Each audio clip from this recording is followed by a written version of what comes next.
Chapter 12, Stranded. They walked slowly across the field and down the hill to the old Perkins place. There were 4 or 5 cars parked outside. His father raised the knocker. Jess could hear P.T. barking from the back of the house and rushing to the door. "Hush, P.T.," said a voice which Jess did not know said. "Down." The door was opened by a man who was half leaning over to hold the dog back. At the sight of Jess, P.T. snatched himself loose and leapt joyfully upon the boy. Jess picked him up and rubbed the back of the dog's neck as he used to when P.T. was a tiny puppy.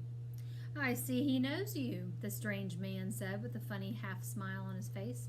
"Come in, won't you?" He stood back for the 3 of them to enter. They went into the golden room, and it was just the same, except more beautiful because the sun was pouring through the south windows. 4 or 5 people Jess had never seen before were sitting about, whispering some, but mostly not talking at all. There was no place to sit down, but the strange man was bringing chairs from the dining room. The 3 of them sat down stiffly and waited, not knowing what to wait for. An older woman got up slowly from the couch and came over to Jess's mother. Her eyes were red under her perfectly white hair. "I'm Leslie's grandmother," she said, putting out her hand. His mother took it awkwardly. "Miss Aarons," she said in a low voice, "from up the hill." Leslie's grandmother shook his mother's and then his father's hands. "Thank you for coming," she said. Then she turned to Jess. "You must be Jess," she said. Jess nodded. "Leslie." Her eyes filled up with tears. "Leslie told me about you." For a minute, Jess thought she was going to say something else. He didn't want to look at her, so he gave himself over to rubbing P.T., who was hanging across his lap. "I'm sorry." Her voice broke. "I can't bear it." The man who had opened the door came up and put his arm around her. As he was leading her out of the room, Jess could hear her crying. He was glad she was gone. There was something weird about a woman like that crying. It was as if the lady who talked about Polydent on TV had suddenly burst into tears. It didn't fit. He looked around the room full of red-eyed adults. "Look at me," he wanted to say to them. "I'm not crying." A part of him stepped back and examined this thought. He was the only person his age he knew whose best friend had died. It made him important. The kids at school Monday would probably whisper around him and treat him with respect, the way they all treated Billy Joe Weems last year after his father had been killed in a car crash. He wouldn't have to talk to anybody if he didn't want to, and all the teachers would be especially nice to him. Mama would even make the girls be nice to him. He had a sudden desire to see Leslie laid out. He wondered if she were back in the library or in Millsburg at one of the funeral parlors. Would they bury her in blue jeans? Or maybe that blue jumper and the flowery blouse she'd worn at Easter. That would be nice. People might snicker at the blue jeans, and he didn't want anyone to snicker at Leslie when she was dead. Bill came into the room. P.T. slid off Jess's lap and went to him. The man leaned down and rubbed the dog's back. Jess stood up. "Jess." Bill came over to him and put his arms around him as though he had been Leslie instead of himself. Bill held him so close that a button on his sweater was pressing painfully into Jess's forehead. But as uncomfortable as he was, Jess didn't move. He could feel Bill's body shaking, and he was afraid that if he looked up, he would see Bill crying too. He didn't want to see Bill crying. He wanted to get out of this house. It was smothering him. Why wasn't Leslie here to help him out of this? Why didn't she come running in and make everyone laugh? You think it's so great to die and make everyone cry and carry on? Well, it ain't. She loved you, you know. He could tell from Bill's voice that he was crying. She told me once that if it weren't for you... His voice broke completely. "Thank you," he said a moment later. "Thank you for being such a wonderful friend to her." Bill didn't sound like himself. He sounded like someone in an old mushy movie, the kind of person Leslie and Jess would laugh at and imitate later. "Boo-hoo! You were such a wonderful friend to her." He couldn't help moving back just enough to get his forehead off the stupid button. To his relief, Bill let go. He heard his father ask Bill quietly over his head about the service, and Bill answering quietly, almost in his regular voice, that they had decided to have the body cremated and were going to take the ashes to his family home in Pennsylvania tomorrow. Cremated. Something inside Jess's head clicked.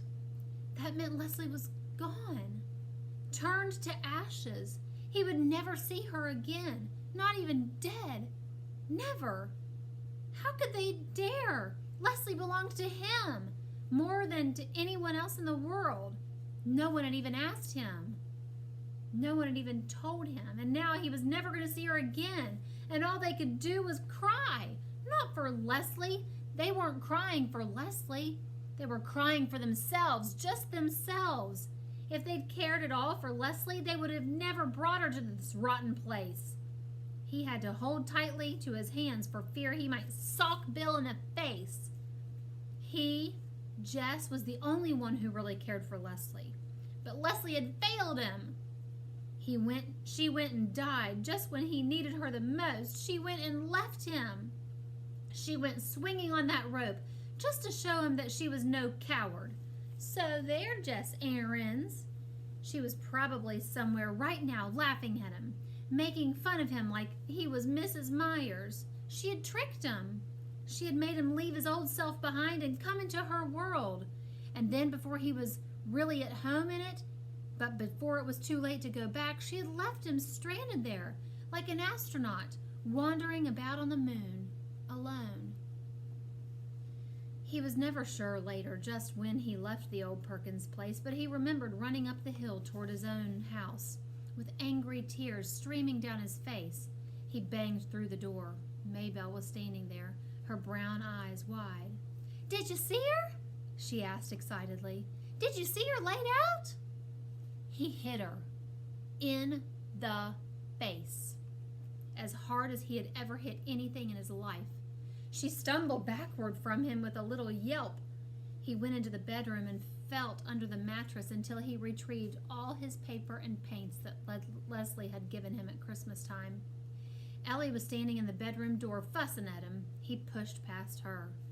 From the couch, Brenda, too, was complaining, but the only sound that really entered his head was that of Maybelle whimpering. He ran out the kitchen door and down the field all the way to the stream without looking back. The stream was a little lower than it had been when he had seen it last. Above, from the crabapple tree, the frayed end of the rope swung gently. I am now the fastest runner in the 5th grade. He screamed something without words and flung the papers and paints into the dirty water. The paints floated on top, riding the current like a boat, but the papers swirled about, soaking in the muddy water, being sucked down, around, and down. He watched them all disappear. Gradually, his breath quieted, and his heart slowed down from its wild pace. The ground was still muddy from the rains, but he sat down anyway. There was nowhere to go, nowhere ever again. He put his head down on his knee. "That was a darn fool thing to do." His father sat down in the dirt beside him. "I don't care. I don't care." He was crying now, crying so hard he could barely breathe. His father pulled Jess over on his lap as though he were Joyce Ann. There, he said, patting his head. "I hate her," Jess said through his sobs. "I hate her. I wish I'd never seen her in my whole life."